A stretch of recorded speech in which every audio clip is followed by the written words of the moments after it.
반갑습니다. 허브경제TV입니다. 네, 실리콘2입니다. 오늘 주가 3.5% 올랐고요. 오늘 이제 윗꼬리 채우는 양봉 나와주면 된다라고 이야기를 드렸는데, 시장이 요동을 치든 별 상관은 없죠. 장 초반에 이제 밀려 내려올 때 잠깐 반응은 했습니다. 하지만 화장품주들이 주구장창 지수를 따라가는 섹터가 아니다. 오늘 중국이랑 이제 일본 이야기가 나와가지고 화장품주들이 반등을 보여주긴 했는데, 근데 중요한 건요, 오늘 반등을 주도한 그런 종목들이 다 중국이랑은 좀 거리가 먼 그런 종목들이에요. 심지어 일본도 마찬가지고.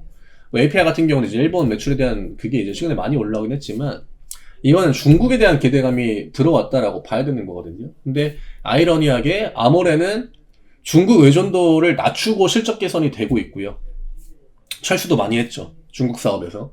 APR은 중국에 딱히 안 하고 있죠. 그냥 알아서 중국 사람들이 그냥 사주는 거. 그 땡입니다. 실리콘2도 중국에 대한 의존도, 중국은 이제 사업이 그 업황 자체가 워낙에 변화무쌍해가지고 실리콘2가 중국 시장은 공략을 딱히 안 했죠. 근데 겉으로 볼 때는 중국이랑 일본이랑 싸워가지고 화장품주가 올라간 것처럼 보이겠지만, 이 데이터는요, 이미 싸우기 전부터 나와주고 있던 겁니다. 그냥 오늘 그런 이야기가 나오니까 그 이야기 가지고 올려줄 만한 그런 섹터. 근데 웃긴 건 엔터주들은 또 안 올라요. 엔터주들은 하락이 나옵니다. 화장품은 또 올라요. 보통 중국 이슈 나온다라고 하면은 반응하는 게 두 개거든요. 이것만 봐도 화장품주들은 지금 그냥 자기 갈 길을 가고 있는 거지, 이게 갑자기 중국이랑 싸워가지고 이게 모멘텀이 된다? 나중에 중국이랑 일본이랑 화해한다고 주가가 꺾이겠습니까? 그런 거는 아니다라는 거죠. 미디어 컨텐츠, 엔터, 화장품, 그 다음에 호텔, 이런 애들, 카지노, 중국에 반응하는 그런 종목들이잖아요. 얘네들은 그냥 다 실적 따라가는 애들입니다. 그냥 실적이 좋으면 가는 거고, 실적이 안 좋으면 못 가는 거예요. 다 한낱 테마주들이 아니기 때문에 테마주들은 반응할 수 있겠죠. 하지만 실리콘2는 우리가 그런 이야기 나오는 거에 집중을 하기보다는 좀 긴 관점으로 가야죠. 제가 이 이야기를 왜 드리느냐? 그러면 이 양봉이 중국 때문에 나왔구나 라고 생각을 하면요, 나중에 이제 중국이랑 일본이랑 화해하면 어떡하지? 화해했다. 나는 이제 재료소멸이니까 그냥 정리를 해야겠다. 이런 대응이 될 수 있기 때문에 미리 이야기를 드리는 겁니다.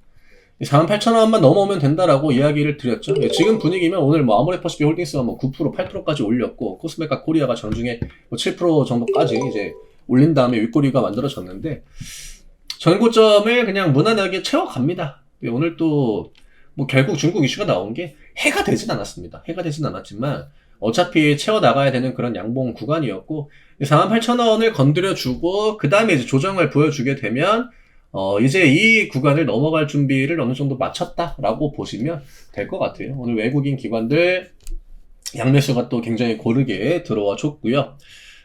엔비디아 실적이랑 화장품은 크게 상관이 없기 때문에 그냥 기존 관점 그대로 유지하고 쭉 보시면 될 것 같아요. 그래서 실리콘2는 오늘 전날에 이제 우리가 좀 기대했던 그런 움직임들이 또 바로 나와줬다. 개인 매도도 굉장히 강했고, 지금은 본전 심리가 발동이 될 수 있는 구간이다라고 이야기 드렸죠. 이 구간을 버티는 거는 쉽지 않습니다. 낙폭이 크지 않아도요, 심리적으로 이 구간은 시장이 엄청 올라갔던 그런 포지션이기 때문에 내가 실리콘2의 비중이 많이 묶여있다, 그런 분들은 이런 자리에서 매도 버튼이 굉장히 쉽게 나온다. 그럼 점점 이 가격대가 가벼워지는 겁니다. 외국인 기관들은 그거를 명확하게 이용을 하고 있다로 볼 수 있죠. 오늘 이 정도로 정리를 드리면 될 것 같고요. 저희 블랙 프라이데이 이벤트가 내일부터 이제 공식적으로 시작이 됩니다. 아래쪽에 있는 링크 누르시면은 편하게 문의 주실 수 있고요. 지금 시장이 또 좋은 기회를 줍니다. 우리가 지금까지 이런 기회들이 얼마나 많이 있었습니까?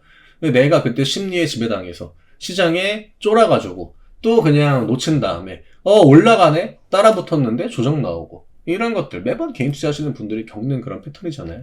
지금은 AI의 거품을 우리가 생각할 게 아니라, 과연 이제 또 누가 이 AI 산업에 어떤 수혜를 많이 받아갈 것인가, 아니면 지금 시장에서 실조에 대한 기대감이 어떤 섹터가 좋은가, 화장품도 그 중에 하나가 될 수 있겠죠. 이런 것들을 고민을 해야지 내가 시장에서 언제 도망갈까, 이런 것들을 생각하는 타이밍은 아닙니다.